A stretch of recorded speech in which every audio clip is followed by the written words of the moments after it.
Welcome to Som classes. दोस्तों मैं पीयूष आर्य आप सभी का हिंदी मीडियम की इस नंबर 1 चैनल सोम क्लासेस में बहुत बहुत स्वागत करता हूं। मेरे प्यारे क्लास 10 के होनहार विद्यार्थियों, आज शुरू हो चुका है आपका इंग्लिश ग्रामर, यानी कौन से वो टॉपिक होते हैं जो एग्जाम में आपके आते आपके मार्क्स बढ़ाने का काम करते हैं। छोटे छोटे ही टॉपिक तैयार करके पूरे 35 मार्क्स हमें तैयार करने होते हैं इंग्लिश ग्रामर से। तो मेरे प्यारे बच्चों, आज आपका पहला सेशन है ग्रामर सेशन का।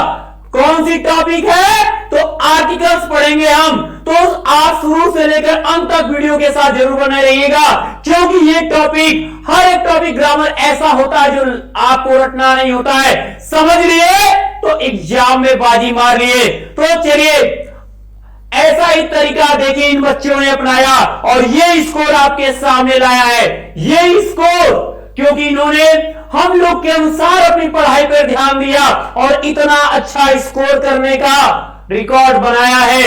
आप देख सकते हैं इन लोगों को। ये वे बच्चे हैं जो अपनी पूरी कामयाबी की बात करते हैं। कब? तो आज आपके सामने आर्टिकल्स देखिएगा। अब आर्टिकल होता क्या है? सबसे इंपॉर्टेंट बात, आर्टिकल होता क्या है? ठीक है, ध्यान दीजिएगा।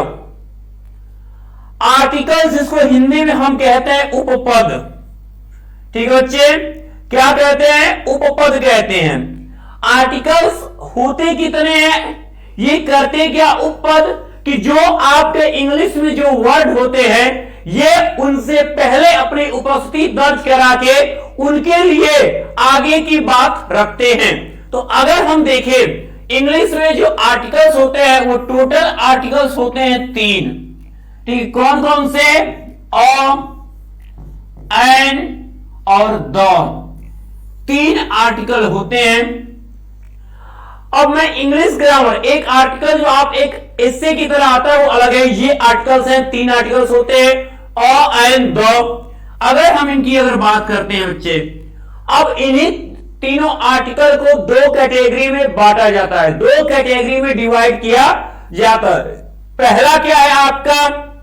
इसमें पहला होता है आपका इंडिफिनिट आर्टिकल।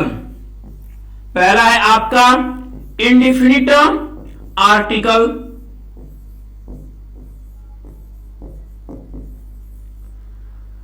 अब दूसरा है आपका definite article.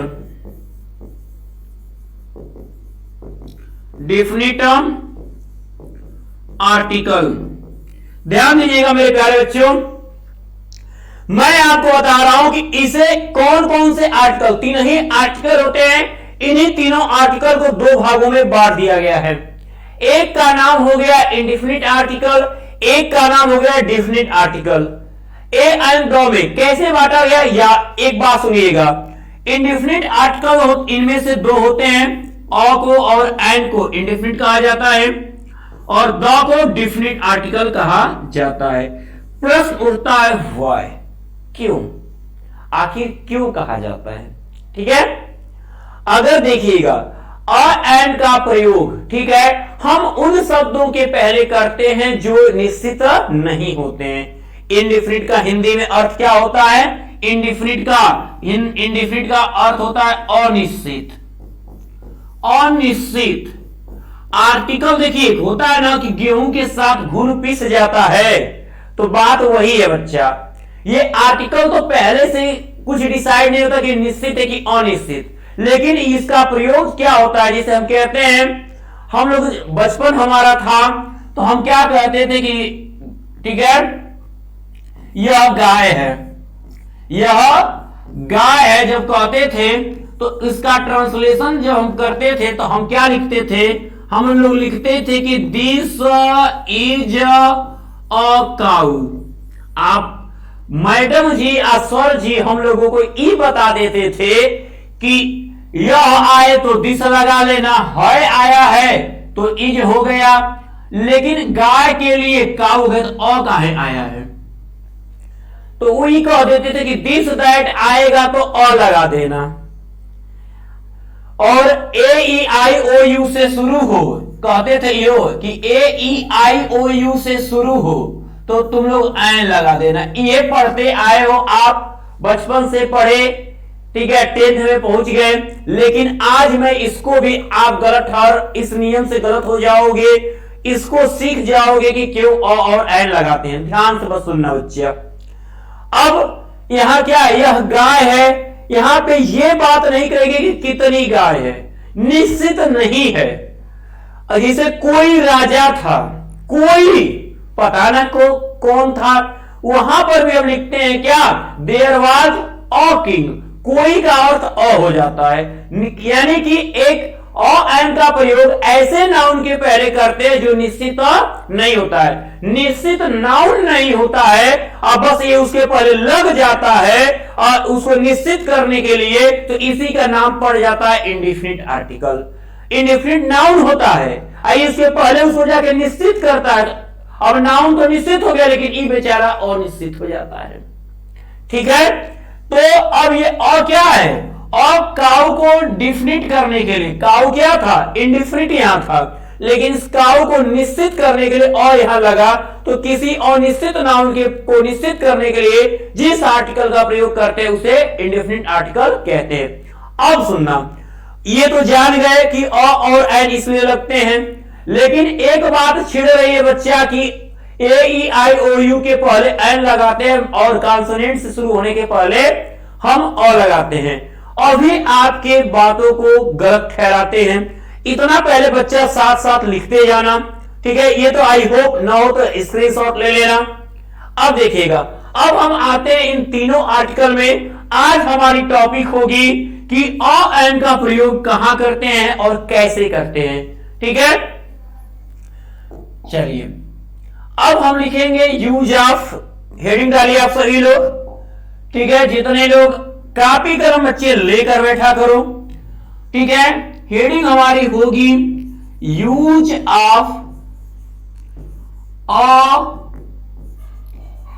And an, use of a and an. बिल्कुल आपका क्लास एकदम जैसे क्लास है वैसे ही, देखिए हर एक सब्जेक्ट की क्लास आपकी ऐसे ही चलती है। आपको ये पूरी तरह ऑफलाइन क्लास की तरह ही आपको जो आपको ना आ रहा कमेंट में, आप कमेंट बॉक्स में कमेंट कर सकते हैं। नेक्स्ट वीडियो में मैं आपके सभी प्रॉब्लम को दूर करूंगा।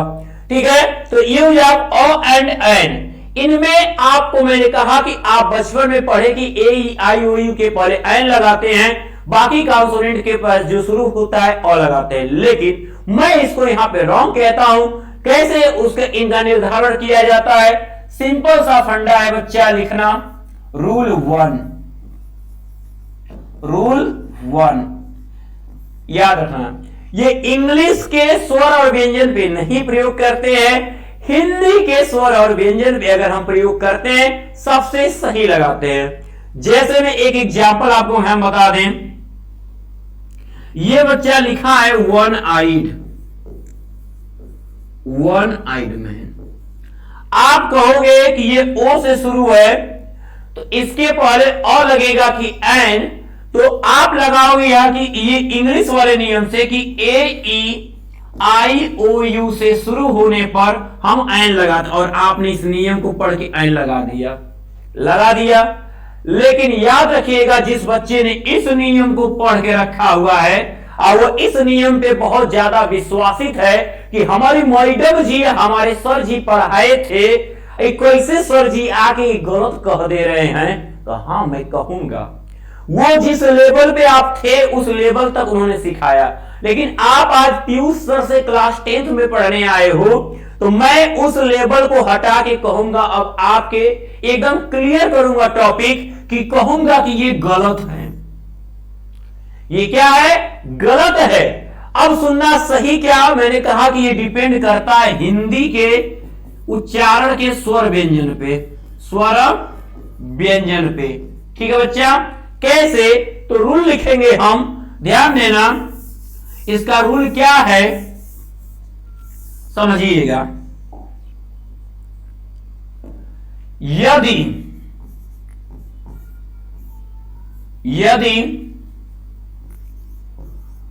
वर्ड का उच्चारण, यानी वर्ड को अगर हम बोले, यदि वर्ड का उच्चारण करने पर, यानी प्रोनाउंसिएशन करने पर वर्ड का उच्चारण करने पर,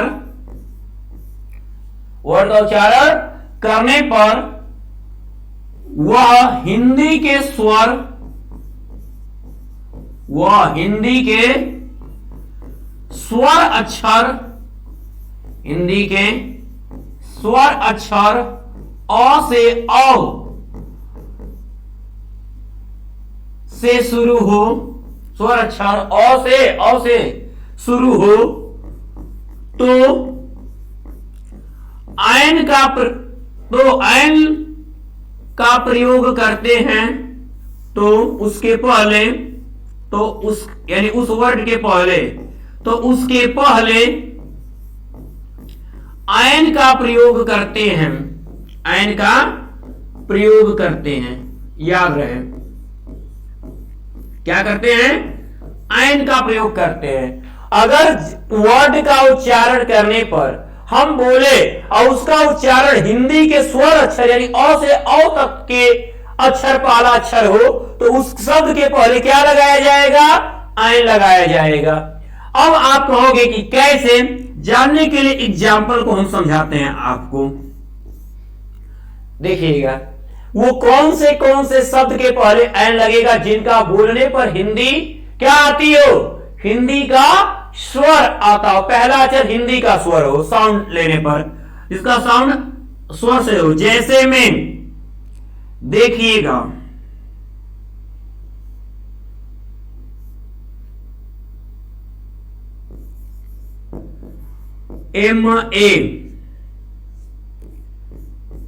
MAFIRHDM,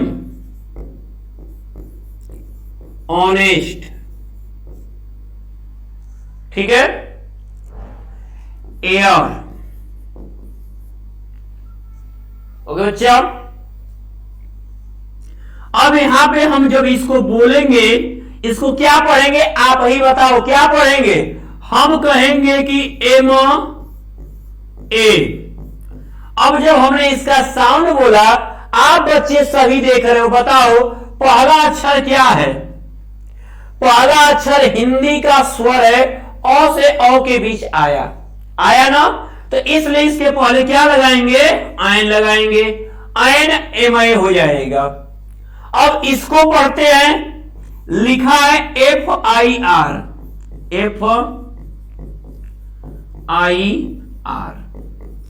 इसको बोलने पर भी पहला अक्षर बच्चा क्या आया?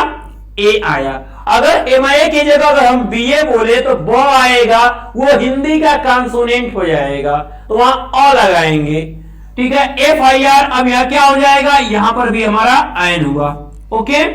अब इसको पढ़ते हैं, जब हम ये यच वाले कुछ ऐसे शब्द होते हैं जहां यच का साउंड क्या होता है? साइलेंट होता है, तो इसको हम हॉनेस्ट नहीं पढ़ते हैं, इसको हम क्या पढ़ते हैं? ऑनेस्ट पढ़ते हैं। ऑनेस्ट यानी ये हिंदी का आगत स्वर है, ये हिंदी का क्या है? आगत स्वर है, ऑनेस्ट। तो यहां पर भी क्या हो जाता है? An honest.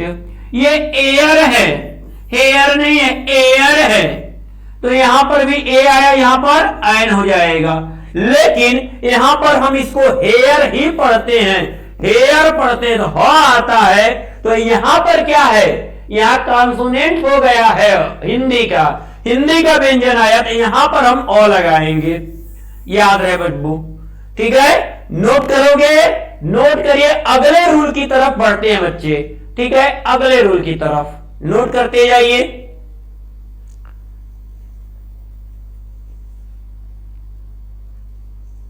हो गया? चलो नेक्स्ट आते हैं बच्चे हम।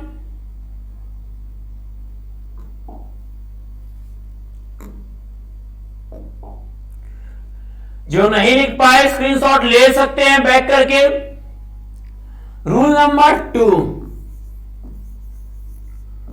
रूल नंबर 2 ध्यान दीजिएगा कि यदि वर्ड का उच्चारण कर लो, चाहे वर्ड का साउंड का पहला अक्षर हिंदी का व्यंजन हो, पहला अक्षर हिंदी का व्यंजन हो,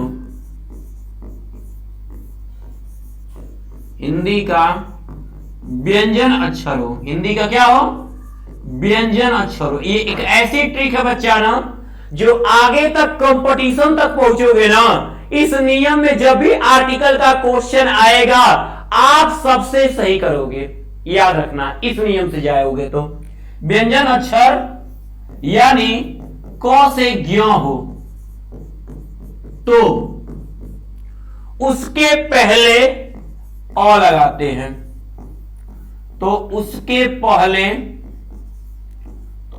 पहले क्या करते हैं, अ लगाते हैं। भले वह इंग्लिश में ए ई आई ओ यू से शुरू, लेकिन बोलने पर हिंदी का व्यंजन हो जाता है। जैसे में देखना बच्चे, यूनियन, यूनिवर्सिटी,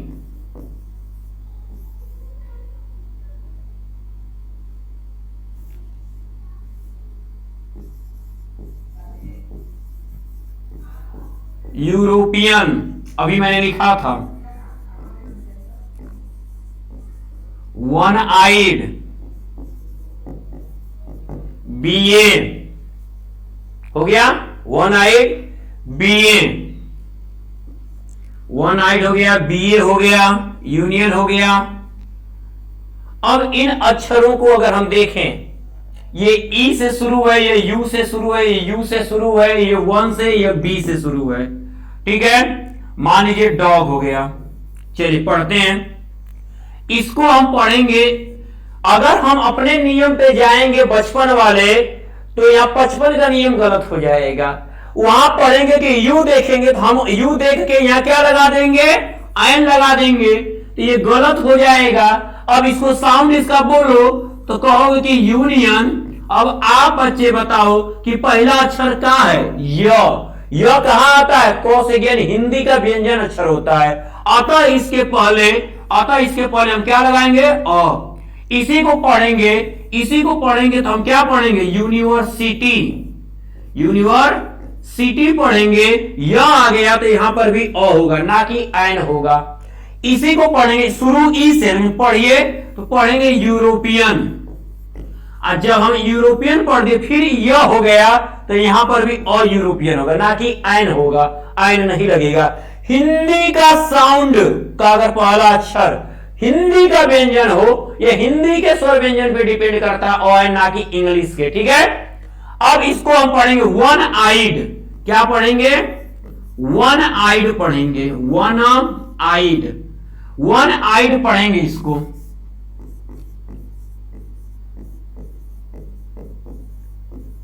वन आइड, वो आया, वह हिंदी का व्यंजन तो अ आ जाएगा। ये कहेंगे बी ए। अब आप ये नहीं याद रखोगे सर जी एम छोटा छोटा कहे थे, तो जितने छोटे अक्षर होते हैं उनके पहले एन लगाते हैं। ई माइंड का मत करना, उसको बोलना, बोल के देखना कि हिंदी का स्वर आए तो एन लगाना, और हिंदी का व्यंजन आए तो अ लगाना। यह क्या हो जाएगा, अ। या डॉग कहोगे तो डॉ आएगा, डॉग आएगा, तो क्या होगा, युको से क्यों के भी अ हो जाएगा, ठीक है ना। लेकिन अगर यहीं पर हम लिख दें, बताओ, मान लो कहोगे सर जी इस क्या ई और यू से जितना शुरू हुआ सबके पहले अ लगाएंगे ना। अब तुम ही सोचो, हम लिख दिए, हम एलिफेंट लिख दिए, ये भी ई से शुरू था लेकिन बोलने पर य हो गया। ये ई से शुरू है लेकिन इसको बोलो तो आप कहते हो एलिफेंट।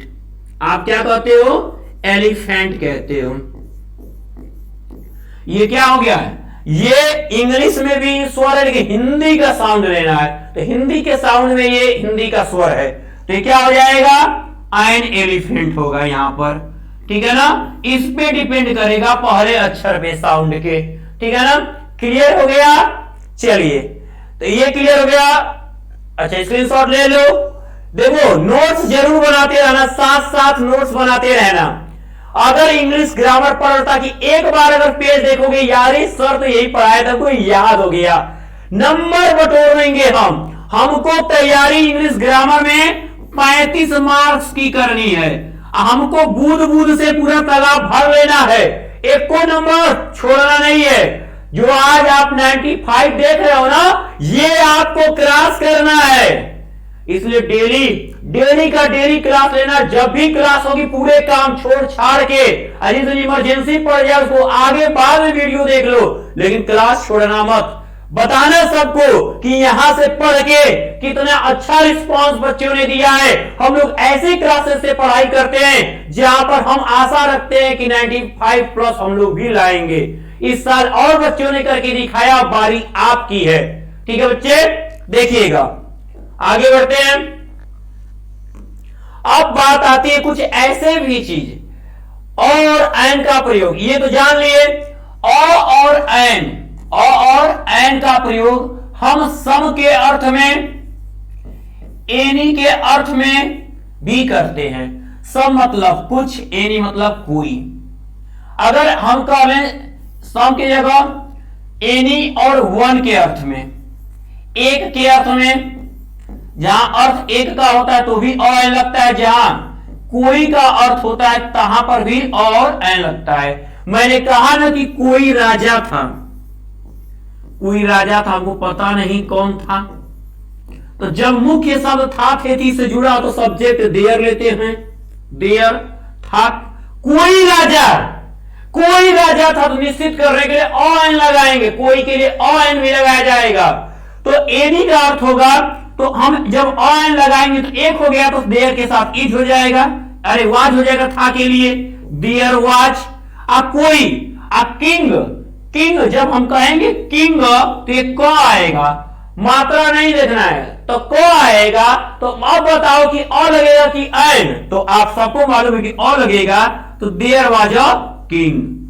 आप देखिए कि कौन से शुरू था तो और लगा, तो ये एनी का अर्थ है कोई राजा था, there was a king. One का भी अर्थ रखता है। आप कहते हो मेरे पास घड़ी है, मेरे पास घड़ी या मेरे पास सेव है। अब मेरे पास सेव है, यहां पर बच्चा आप ही बताओ कि क्या यहां पर कहीं एक शब्द आया है। लेकिन निश्चित करने के लिए आपको होगे कि मेरे पास एक सेव है, तो एक की अंग्रेजी आप वन नहीं लिखोगे, क्या लिखोगे, और या एन लिखोगे। तो पास का जब आता है कोई चीज रखने की बात, तो हैज हैव, हैड का प्रयोग होता है, तो प्रेजेंट में हैज हैव होता है, आई के साथ हैव, आई हैव। मैं रखता हूं क्या, एक सेव, तो एप्पल होता है, एप्पल, हम एप्पल बोलते हैं, ए आया हिंदी का स्वर, तो हम क्या लेंगे, एन लेंगे, आई हैव एन एप्पल। ठीक है, फुल स्टॉप। तो बच्चा इस तरीके से अगर हम एन का प्रयोग लिखेंगे, तो मैं बता रहा हूं कि कोई भी आप क्लास चले जाओगे 11 12 के आगे की कंपटीशन लोगे, इतना ज्यादा आप बुक खोल के देखना कंपटीशन की, जहां आर्टिकल पूछा होगा आप इस नियम से जाके सबसे बेस्ट ऑप्शन दोगे। अब बचा सबसे बेहद इंपॉर्टेंट टॉपिक, जिसका नाम है द का प्रयोग। काफी लंबी क्लास उसकी होगी और इस द का प्रयोग जानना है, तो इसके लिए आपको कल की क्लास से जुड़े रहना होगा। और लगातार मैंने कहा एक भी क्लास मिस मत करना। बूंद से तालाब भर के 35 नंबर तैयार करके ये रटने वाले टॉपिक नहीं होंगे, पेपर में आते तुरंत लिखने वाले टॉपिक होंगे। यही काम होगा आपका मेरे बच्चे, आप ये करके दिखाओगे। तो मेरे प्यारे होनहार विद्यार्थियों, मैं पीयूष आर्या लेता हूं आपसे विदा। उम्मीद करूंगा कि आप इसे लाइक तो जरूर किए हो और शेयर अपने पूरे ग्रुपों में करोगे। तो सब्सक्राइब करना ना भूलो और बेल आइकन प्रेस जरूर कर लेना, हर एक वीडियो की नोटिफिकेशन आपके पास पहुंचेगी। तो गुड लक, मिलते हैं नेक्स्ट वीडियो में।